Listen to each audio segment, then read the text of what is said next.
Sir మీ success అవ్వాలని నేను కూడా కోరుకుంటున్నాను. కాలర్ రెడీగా ఉన్నారు మనతో మాట్లాడడానికి. హలో హలో, నమస్తే అండి, ఎవరు మాట్లాడుతున్నారు? నా పేరు వెంకటేష్ అండి. ఓకే అండి, వెంకటేష్ గారు, మన ఈరోజు డాక్టర్ స్పెషల్ మనతో పాటు డాక్టర్ రామకృష్ణ బొడ్డు గారు ఉన్నారు. మరి మీరు టీవీ చూస్తున్నారా? చూస్తున్నా. ఓకే అండి, మరి సార్ వచ్చేసి colorectal as well as gastrointestinal surgeon. మరి మీకు కూడా గాల్ బ్లాడర్ కి సంబంధించి లేకపోతే గ్యాస్ట్రిక్ కి సంబంధించి ఎలాంటి క్వశ్చన్స్ ఉన్నా సరే, ఎలాంటి సజెషన్స్ కావాలన్నప్పటికీ సార్ తోటి మాట్లాడండి. హలో, గుడ్ ఈవినింగ్ అండి. Good evening sir. చెప్పండి sir. Good evening sir. Stomach లో రైట్ సైడ్ పెయిన్ వస్తుంది సార్. ఓకే. నెక్స్ట్ చెస్ట్ లో కూడా వస్తుంది పెయిన్. ఓకే. అదే ఇది గ్యాస్ట్రిక్ మామూలుగా వాడుతాం టాబ్లెట్స్. ఓకే అండి. దాంతో అప్పుడప్పుడు అడుగుతుంది, కొన్నిసార్లు మళ్ళీ రిపీట్ అవుతుంది అది. ఓకే అండి.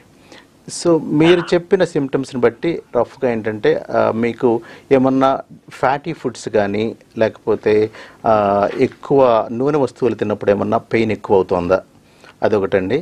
అది కామన్గా ఉంటే గాల్ బ్లాడర్ ప్రాబ్లం వల్ల అలా రైట్ సైడ్ కానీ మనకి రిబ్ కేజ్ అంటారు కదా, దాని కిందగా నొప్పి వస్తూ ఉంటుంది. కాలికి పెయిన్ అంటారు, వచ్చిపోవడము, ఒక ఫ్యూ మినిట్స్ నుంచి ఫ్యూ అవర్స్ ఉండడము, అలా కొంచెం నాషియస్గా ఉండడము ఉంటుందండి. కొంచెం పట్టుబినట్టు కూడా ఉంటుంది. అంటే టూ కామన్ కాజెస్ అండి. ఒకటేమో స్టమక్లో ఉండే అల్సర్స్ కానీ లేకపోతే గ్యాస్ట్రైటిస్ అంటారు, అటువంటి వాటి వల్ల ఉంటుంది. ప్లస్ గాల్ బ్లాడర్ వల్ల కూడా సిమిలర్ సిమ్టమ్స్ ఉండొచ్చండి. సో దానికి సింపుల్గా అంటే ఫస్ట్ డాక్టర్ని కన్సల్ట్ చేసేసి మీకు సింపుల్ ఇన్వెస్టిగేషన్స్ అండి. ఇందాక అనుకున్నాము అట్లా అల్ట్రాసౌండ్ స్కాన్ గాల్ బ్లాడర్ స్టోన్స్కి చాలా ఫస్ట్ ఇన్వెస్టిగేషన్, సింపుల్ ఇన్వెస్టిగేషన్ అండి. అది చేయించుకొని అవి ఉన్నాయి అంటే దానికి సపరేట్ ట్రీట్మెంట్ అండి. అది కాదు అనుకున్నప్పుడు అది గ్యాస్ట్రైటిస్ రిఫ్లెక్స్ అంటారు. అంటే రిఫ్లెక్స్ వల్ల మనకి కడుపులో మంటలాగా వస్తూ ఉంటుంది. సో దానికి సంబంధించింది అనుకుంటే దానికి డిఫరెంట్ ట్రీట్మెంట్ ఉంటుందండి. సో మీరు దగ్గరలో ఉన్న ఎలా స్పెషలిస్ట్ని కానీ లేకపోతే మా దగ్గరకు వచ్చినా కూడా will look in to that and appropriate investigations, minimal investigation చేస్తామండి మేము. టూ మెనీ కాకుండా ఏవైతే అవసరమో ప్రతిదానికి ఎక్స్ప్లెనేషన్ ఉంటుంది.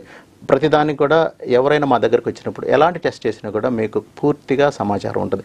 ఎందుకు చేస్తున్నాము, దానివల్ల మీకు ఉపయోగం ఏంటి, అలా ఉంటేనే నేను టెస్ట్ చేపిస్తాను. సో దానికి తగ్గట్టుగా మీరు కావాలనుకుంటే welcome to come and visitors.